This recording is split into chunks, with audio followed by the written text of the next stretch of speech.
How you doing? You all right? Yeah, very good, thank you. Nice break? Yeah, very nice, thank you. Good. How's the squad looking in terms of Dom, his surgery, Kyler Mawani, Bissouma, Ben Davis? Hope I've included everyone.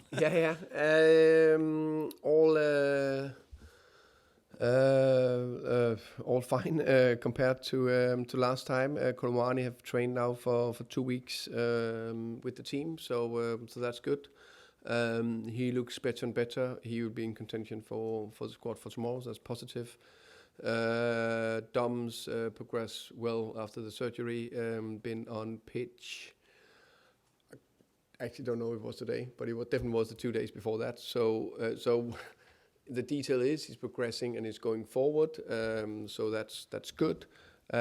Bis unfortunately had a situation with national team. I think everyone saw that, unfortunately. So he got a ligament injury to his ankle.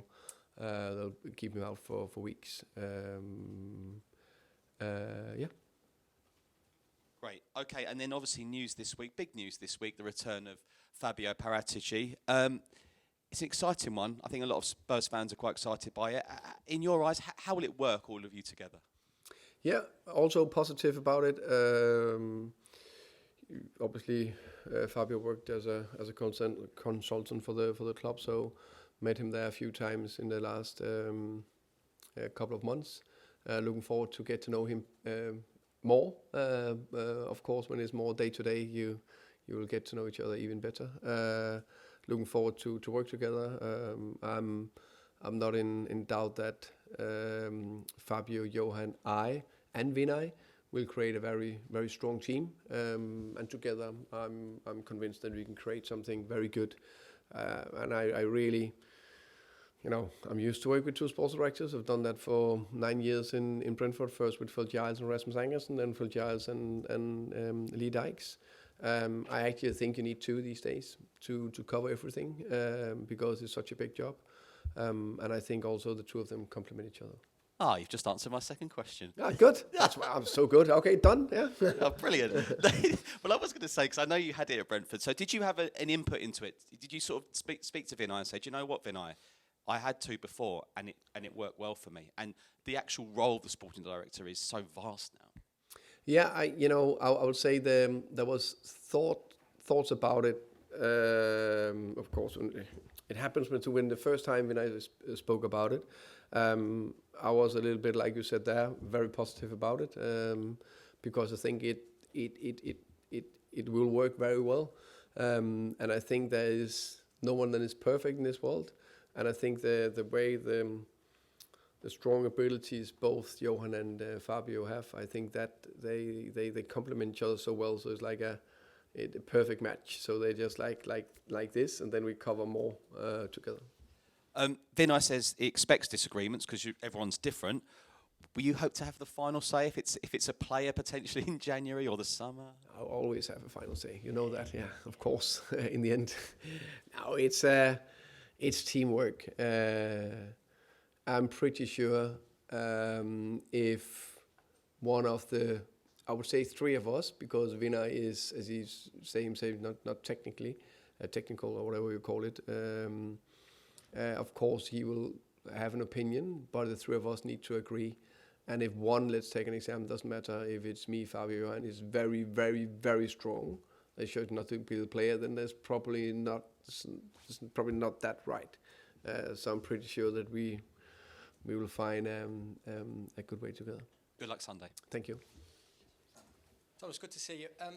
By my reckoning, you've got 7 games coming up in the next 22 days. I presume after the start that Tottenham Hotspur have had this season, that fills you with excitement and not apprehension. Oh yeah, definitely. We love to play games. Every footballer loves to play a game instead of training. Coaches, we like to train a little bit more sometimes, but in general, no, we love to play the games. We have a fantastic run of games ahead of us, starting with Villa on Sunday. The top team, top manager, Unai. Respect him a lot. I think what he's done in his career is amazing. What he created at Villa is fantastic in so many areas. I think they did well in Champions League last season and almost qualified for the Champions League again, which is very impressive. And I think they have a very strong team. So looking forward to it. Does the fact that you've managed to do what you have done as a squad so far this season, having missed out on a couple of key players, if you like, due to injury, does that whet the appetite for what could be achieved once you do have all those players back? Yeah, I think we all have an idea in our head what could be the strongest team with all players available. But probably reality is that you need to create the strongest possible team of the players you have available now. That is my task, that is my job, and get the best out of that. So it's nice to dream a little bit, but like with all dreams, it's not reality. Reality is here now, what kind of players we have available, and then I need to perform for them. That said, of course, I would love some of them to be fit and available. Just on Aston Villa, I know you mentioned them before, but 13th in the Premier League table, just a couple of wins for them so far this season. Are you a little bit surprised with what you've seen from them, considering just how good they've been over the past couple of years? This is meant positive. I would say no, because when I see them performing and their structure and the way they play, I see a lot of the same that I've seen from Unai Emery's Villa team the last 3 seasons. I see a lot of the same strengths. They're very, very good in the build-up and in phase 2 and have a fantastic structure.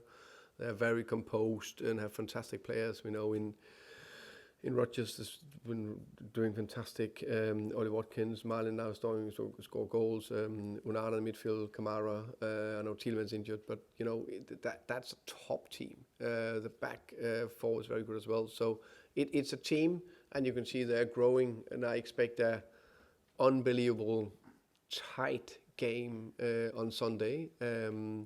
That we're very positive about, and that we will do everything to edge, and we hope and I believe we can. But that'll be a strong test on Sunday.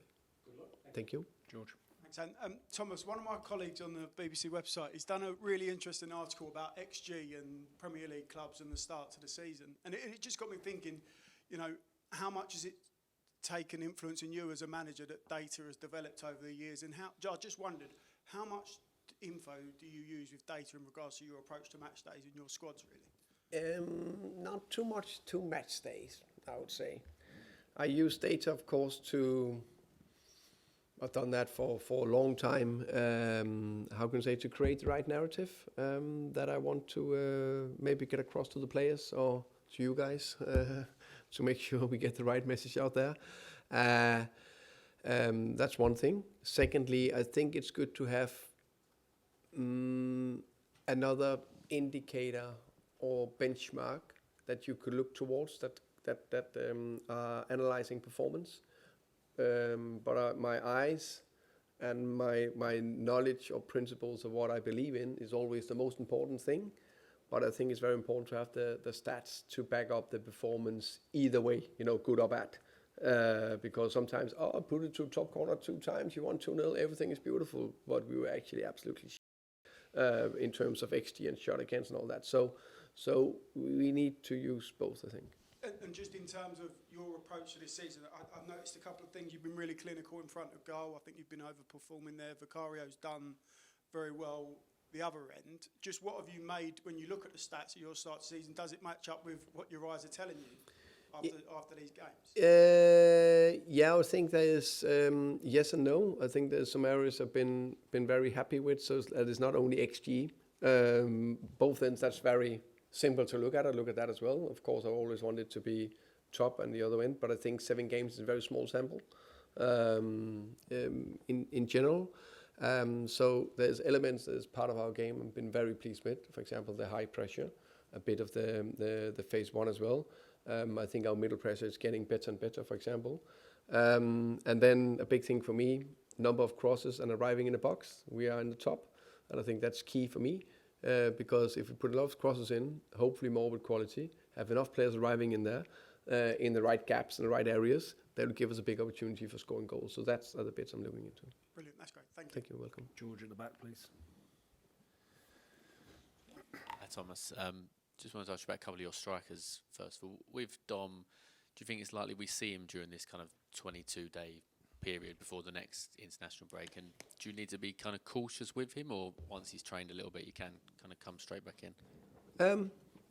I think the good thing is positive. He's progressing now, but he's still training on his own. So I don't want to be too excited or too negative either way. So I'm actually taking a little bit day by day and week by week to see how quick he progresses.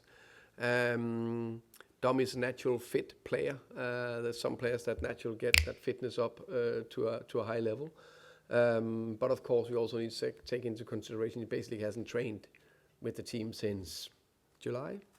But that's not the same. It will take 3 months to get up to pace. It will take a little bit of time to get up to pace. How long, I don't know.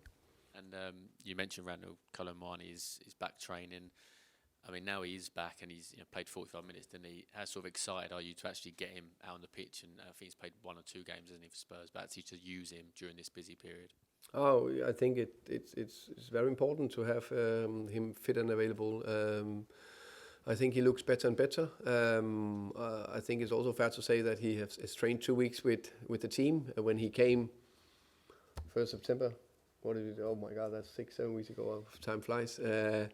He still needed a bit to go up to the higher level. So, but it's not the same that he can't be involved tomorrow and maybe can play minutes. But I think it's fair to say they need a little bit of time to get up to fully firing.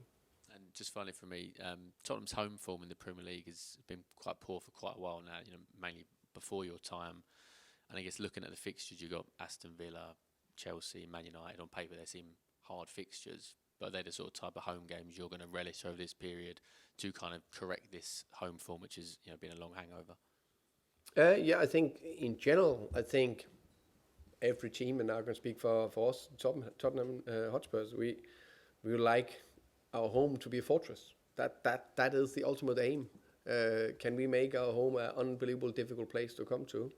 Then the job is half done in terms of what we like to try to achieve, and that is like a unbelievable, cohesion between the team and the fans, and then I need to go hand in hand. It cannot only be the team and not only be the fans. It needs to be both, and we need to bring energy to each other. And I think that is absolutely key.